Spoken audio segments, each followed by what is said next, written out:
It's the morning drive. Good morning, and welcome to the Morning Drive.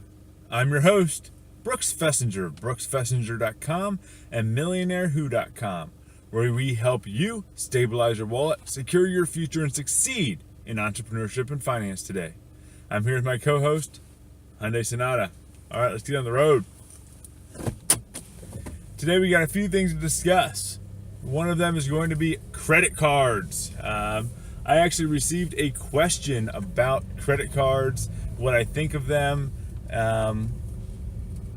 if I use them, how many you should have, and that sort of thing. And I will discuss that. And the second thing we're going to talk about is there's this viral conversation about how we need to teach our kids about how credit works. And therefore I'm going to talk about how that is totally the wrong way to look at anything, despite the fact that everyone seems to be saying, yes, we need to teach our kids more about credit, and no one's talking to our kids about the more important thing, which is interest rates. And so I might also mention a few things about the future of this podcast / video podcast. All right, so let's start talking about credit cards. Okay, the first thing you might wonder is, do I like credit cards? Do I recommend credit cards? Would I advise credit cards to you?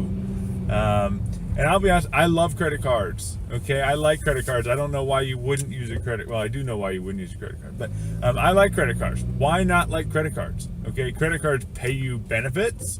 They give you security. They make it a lot easier to pay for things online and in person. I mean, could you imagine, well, maybe some of you do it. I don't want to go to a gas station and walk inside and pay with cash. That seems incredibly inconvenient to me. I would much rather pay with a credit card at the pump. In addition, if something happens, if a fraud or what I buy doesn't show up, my credit card protects me, and I like that. It's like insurance, right? It's like you're getting paid for insurance. Credit cards are a pretty sweet deal for consumers.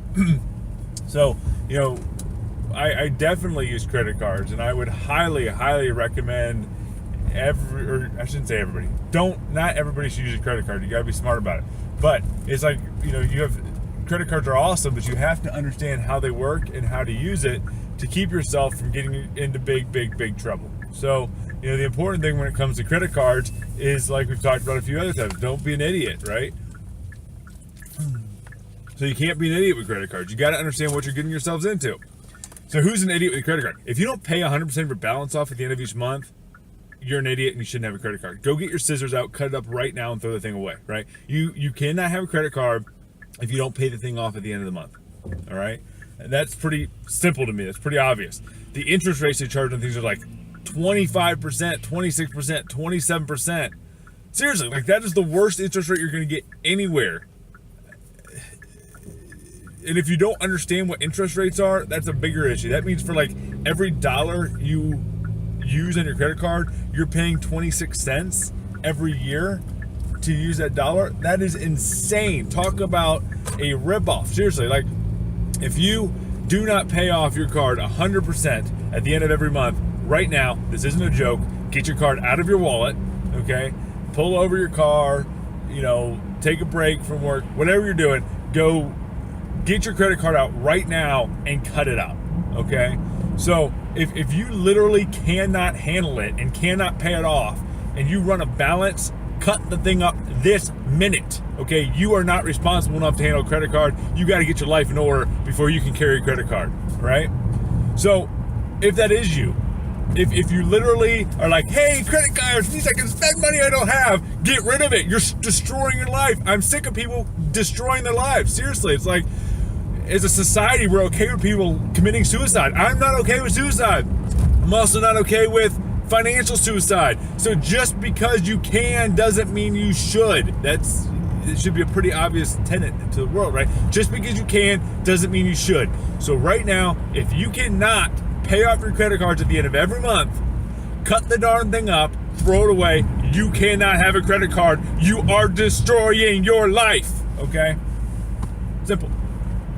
Now, for the rest of us who do pay it off every month, credit cards are cool, right? Credit cards have a lot of benefits. You can float some money. You got to be careful there because you don't want to get in the situation you just discussed where you're, unable to pay it off. But if you're floating the money, earning interest on it, then not only are you getting paid by your credit card company, but in addition to that, you are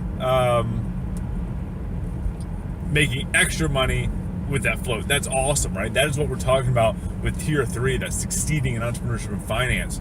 That's like playing that leverage game. That's awesome. But even if you're just using the rewards, that's great. Don't you like rewards? Don't you like security? Don't you like insurance? Those are all positives. Don't you like convenience? Those are all great things. You don't pay for a credit card. They pay you. That's awesome, right? Now,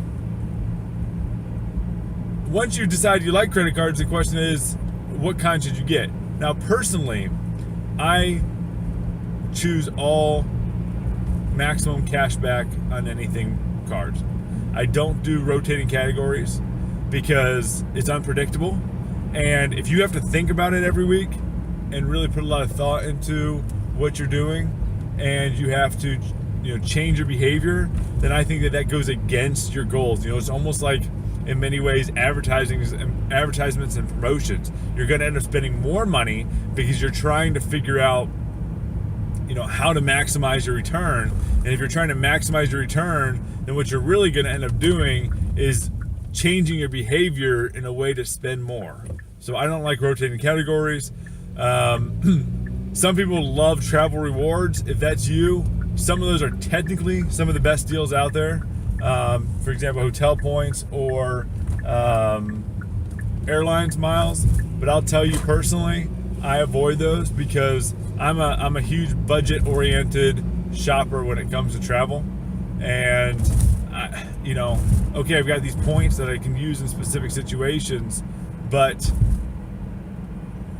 what's the assumption that I actually want to do those kind of travel arrangements in those types of situations? Maybe I want to take a car, maybe I want to take a bus, maybe I want to take a train. I don't know. And when I really break it down, on paper it seems like great rewards, but it doesn't fit my personal lifestyle, right? That's not my personal lifestyle. Now, for many of you out there, it might fit your lifestyle. I don't know what your lifestyle is. If you, like clockwork, are flying Delta Airlines every month for personal use, then sure, maybe a Delta Airlines rewards card makes a whole lot of sense to you. So, there's nothing necessarily wrong with that. But for a lot of people, if you're not doing that, if you're not like clockwork using Delta, then it's going to force you into specific travel plans you might not take.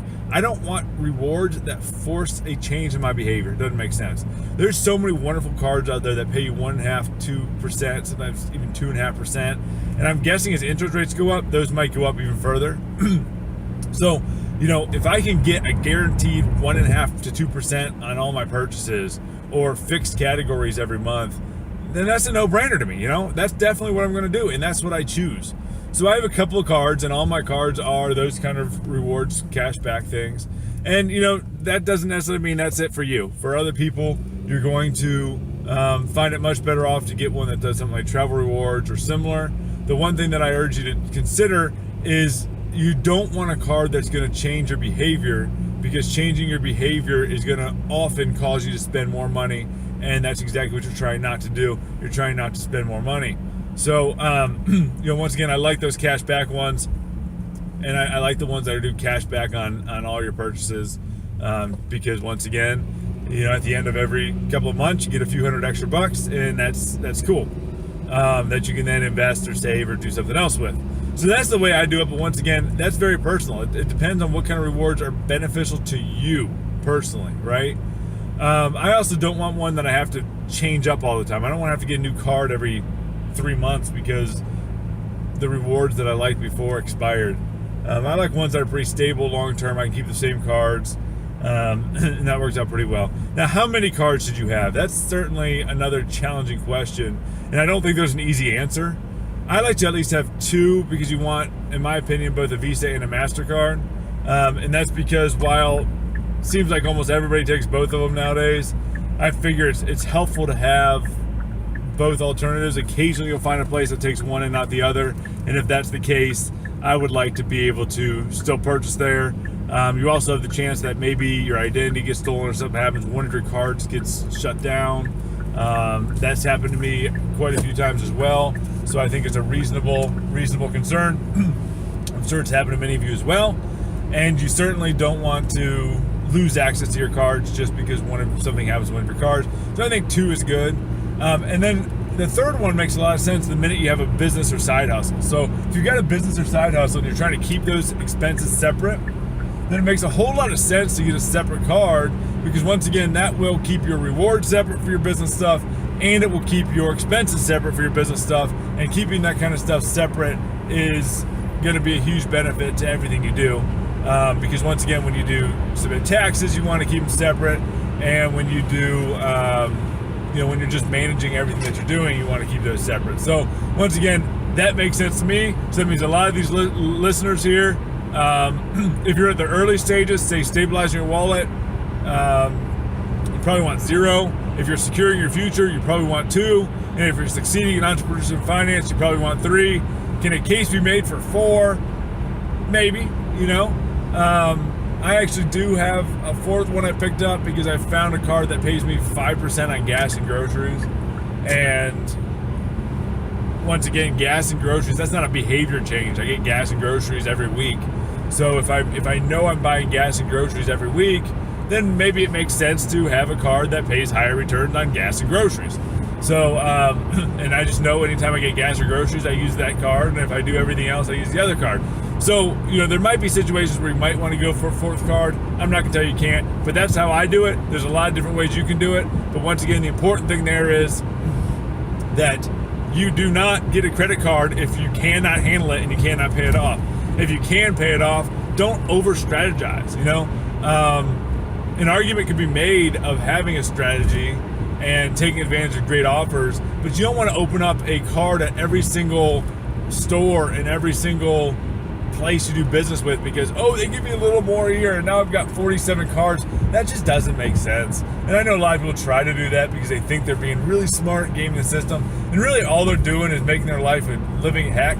And there's a trade-off there, right? If you're making your life more difficult, you better make sure the return is substantial enough to get that benefit. And if it's a one-time 20% return at a store that you shop at, and then you get 0% after that, that's not enough to change your lifestyle, right? I know 20% sounds great, but seriously, getting a whole credit card, stuff like that for 20% doesn't make much sense, and I would highly recommend not doing that.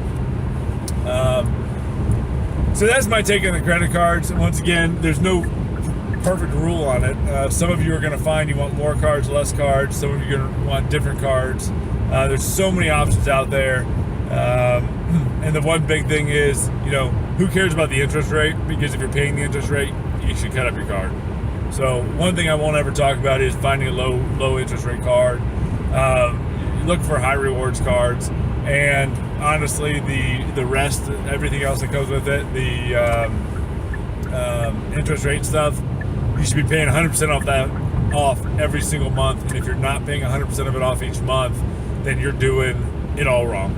And we're not here to do things wrong just because some other people do. We're here to do things right. So I'm going to continually tell you to stop being an idiot and don't do that. Be smart. Be smart with your money. Be smart with your time. Same thing's true with credit cards. All right. The second thing I want to talk about is this conversation post around credit. And there's two sides to this. I can't tell you how many people have contacted me for help improving their credit. And a lot of people want to improve their credit because they start to discover this thing that the higher your credit is, the less money you spend.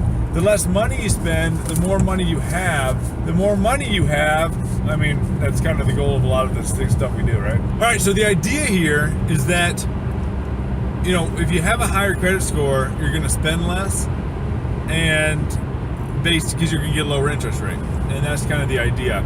And I've seen this rear its ugly head in so many ways. Once again, I've had a number of people contact me and say, hey, I need your help improving my credit. Should I get credit cards? What kind of loans should I get? Should I buy a new car so that I can improve my credit? And my response to that is, stop letting people that rip you off get in your head, right? Seriously, the people who are telling you to do this are stealing your money. Stop listening to people who are stealing your money. If somebody steals your money, don't take advice from them. Simple, right?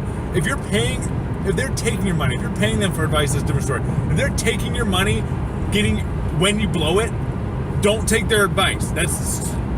Hey, if somebody wants to steal my wallet and they say, hey, you should walk outside to your car right now, and I know they're trying to steal my wallet, I'm not going to walk outside right now because they're going to steal my wallet. So when somebody who steals your wallet says, hey, you should get a big loan with me and it's going to make your life so much better, they're taking your money. They're stealing from you. Stop letting people steal from you. I'm sick of it, man. I'm sick of it.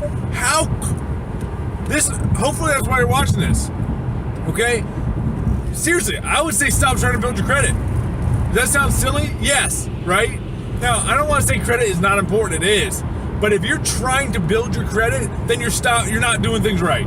You're not doing things right. Credit is an awesome byproduct of doing things right. That's kind of how it works, right? So instead of trying to fake good credit, build good credit by being smart. Do things right. Do it right. All right? So, for example, this post was by Clay Edwards. It was kind of complaining about how we need to teach our kids how credit works. Now, I don't know this guy, but I have a feeling it's kind of I'm going to talk about one thing while I try to rip you off kind of thing. But I don't want to accuse him of that because that wouldn't be fair, all right? Because I don't know the guy. So this post is talking about how if two people are buying the same car and person A has a credit score of 730 and person B has a credit score of 599, which isn't that big of a difference, right? I know plenty of people that have credit scores 599 or worse. Then the person A is going to end up spending almost $10,000 less. So literally, person B, because their credit score is 599 instead of 730 for the exact same car at the exact same time, they're going to end up paying $9,615 more money when they buy their car. Is that a true statement? Yeah, it is actually, right? This point is very, very accurate. You are going to pay an incredible amount more when you have a low credit. So therefore, the silly takeaway though is, we need to be teaching kids about credit because if they would just understand credit, they'd all be saving $9,650. All right, now I noticed 92,000, right? Not 9 people, 92,000 people like this and are responding, like literally, I'm not exaggerating saying that, 92,000 people are saying, oh yes, kids need to understand credit, or I didn't realize that I was paying $10,000 more than my neighbor because my credit's bad. And I'm sitting there thinking, like, first of all, are you serious? You don't understand that? You don't understand that you paying a higher interest rate means you pay more than somebody else? You don't understand that I pay less for this car than you do? You don't understand that, right? That is in some ways sickening because yes, we should know that. But the takeaway is not credit. And everyone's talking about like, oh, I need to build my credit now. No, okay? Now, once again, not accusing this guy of anything, but this guy makes his money by selling loans, okay? He makes his money selling loans. So if you make your money selling loans, do you think you're really advising people, oh, don't get a loan? No, you're advising people to get loans. So it's a valid point. If you have bad credit, you're going to pay more, right? But you have bad credit because you're bad with your money. Be smart with your money. It's not about credit score. It's about being smart with your money, all right? So you got to be smart with your money and not be foolish with it. But here's the kicker, right? Those are the two examples they give. Person A, high credit score. Person B, low credit score. Person A pays less. Well, how about person C and person D? And person C and person D are the people who listen to this podcast, okay?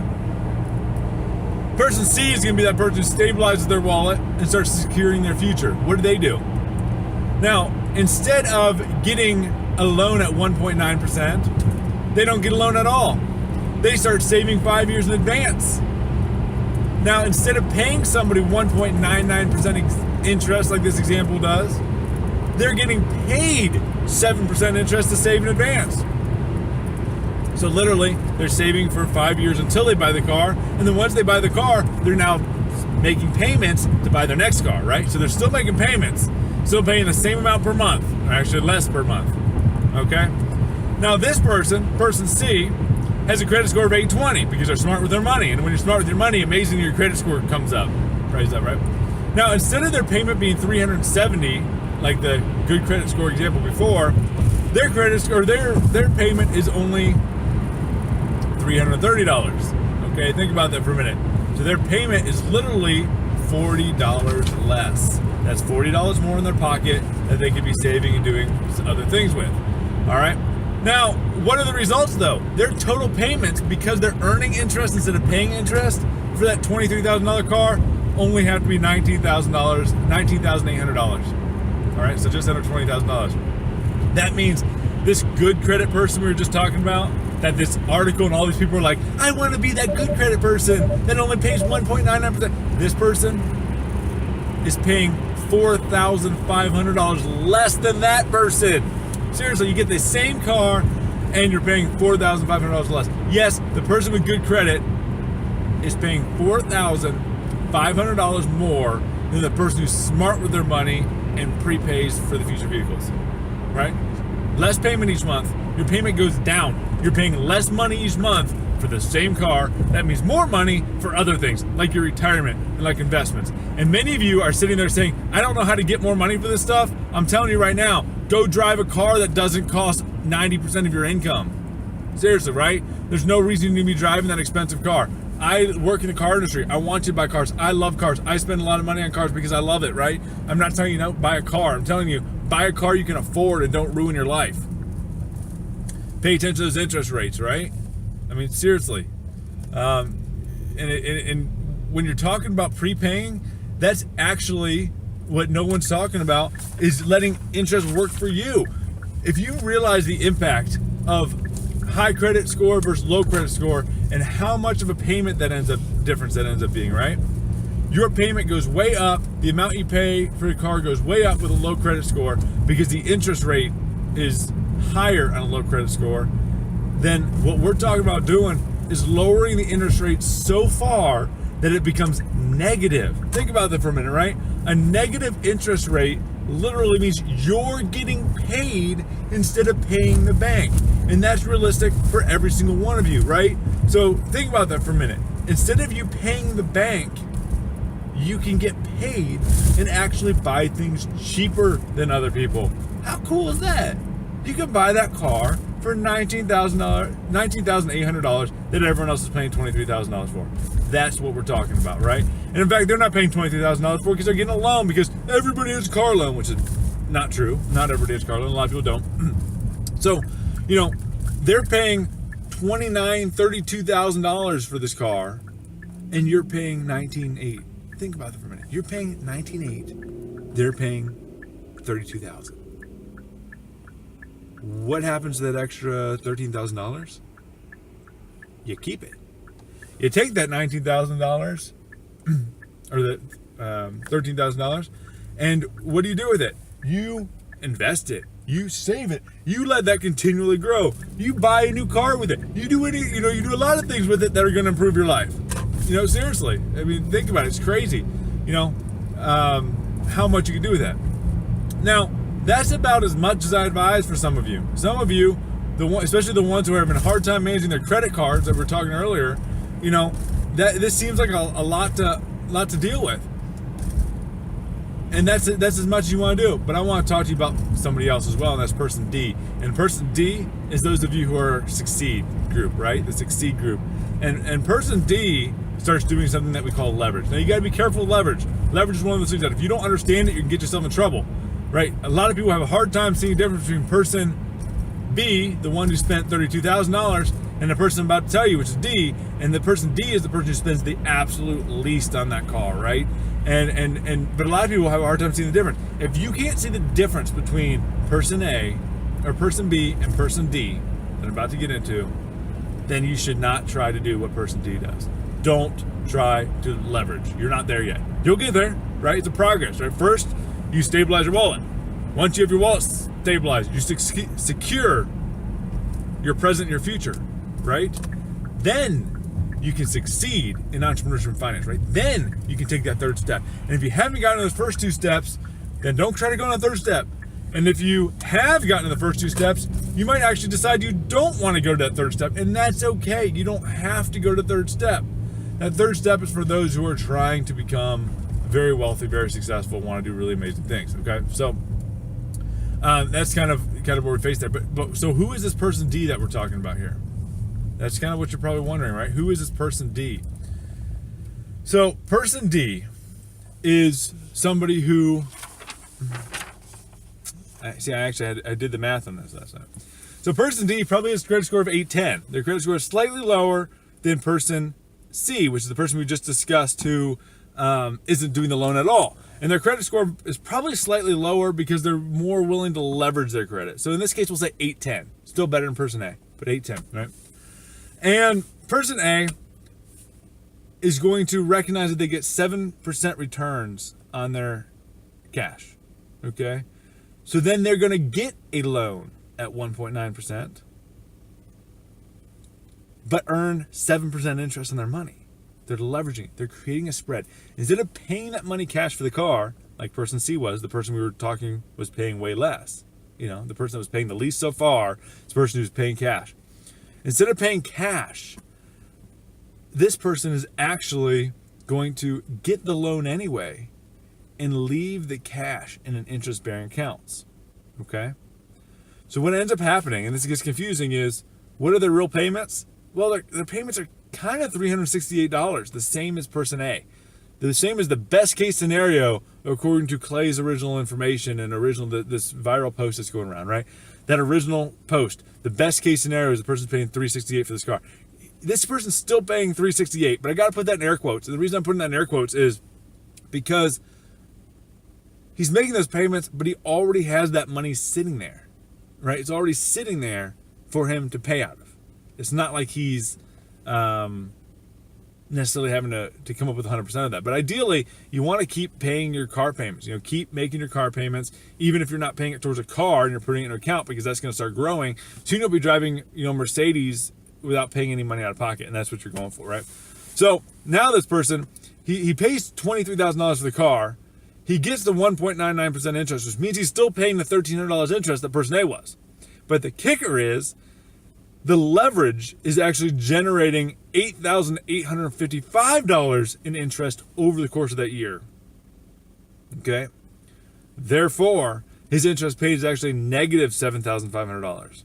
That means his total payments end up being $24,302 minus the interest earned means he's only paying $16,750 for that car.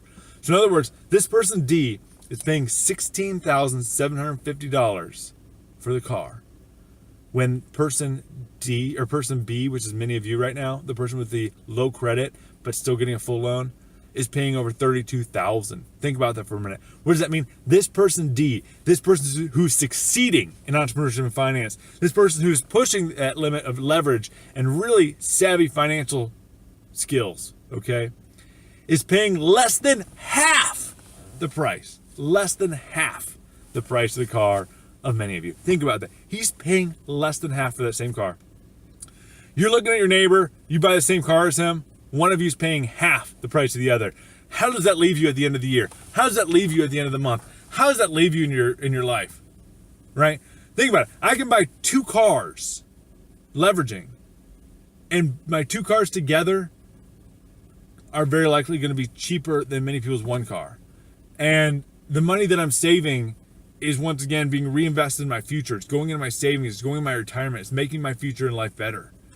That's what we're talking about here, right? So we don't need to teach our kids about credit. We need to teach our kids about interest rates. I consider that basic education. My father, thank goodness, taught me about that probably when I was 8, 10, right? I understood interest. I mean, when I was in high school and in middle school, I was investing. I was putting money in money market accounts that were paying me 5-6%, right? I mean, that's me getting free money. The power of interest is awesome, but the problem is the power of interest can work for you or it can work against you. So in this scenario, right, where this online viral post is only talking about person A and person B, person A is paying $7,500 more than person D. Person B is paying $17,000 more for the same car at the same time as person D. And even person C, the smart person we were talking about before, is still paying $3,000 more than person C for the exact same car at the exact same price. Think about it, right? You think a price is a price? No, right? Person D is paying less than half what many people are for that same car. And that's not special program. That's not employer discount. That's nothing special about person D. Any single person listening to this podcast can be person D. Every one of you can be person D. So the question is, why are you person B when you can be person D? Why are you paying $33,000 for a car that you can be buying for, 16? Why? Can someone explain it to me? Probably not. It's probably because you don't know yet, right? And that's why you're listening to this. That's why we're having this conversation. That's why you're listening to this podcast, is because you're making sure that you're no longer person B.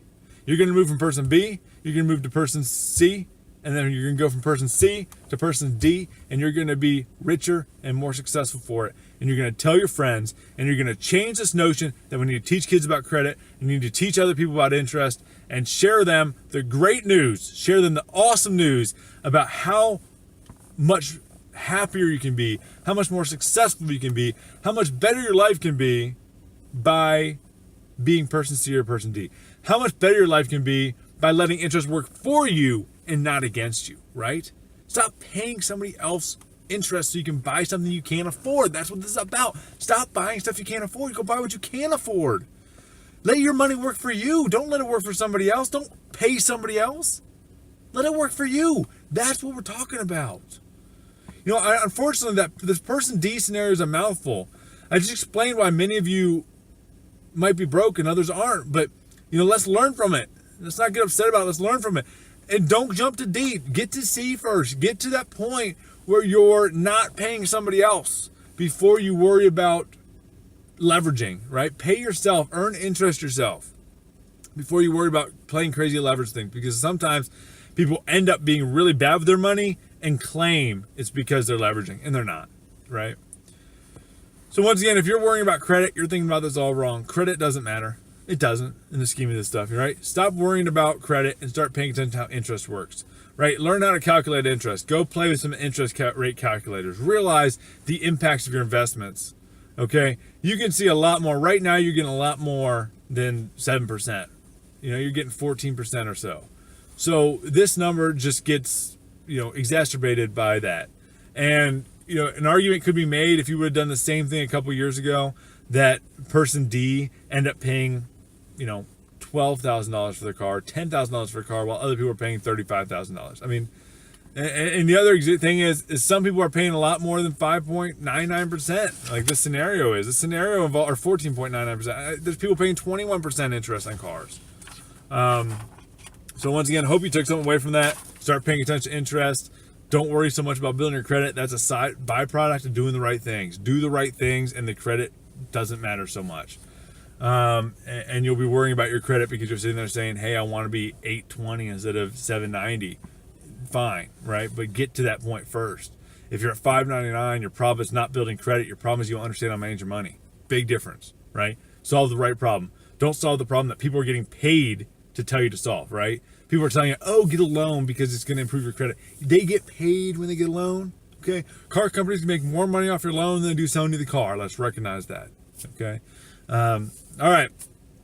So hopefully you took away something there. I do want to let you guys know I finally, this week, was working with a partner who is getting me set up with new professional recording equipment. So hopefully that will improve the audio quality on these podcasts.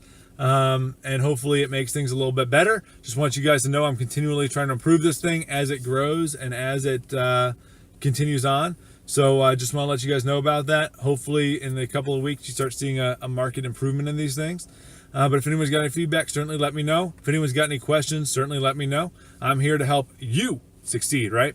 All right, so once again, thanks so much for joining me today. Hope you learned something. Now go out there and make the impossible happen.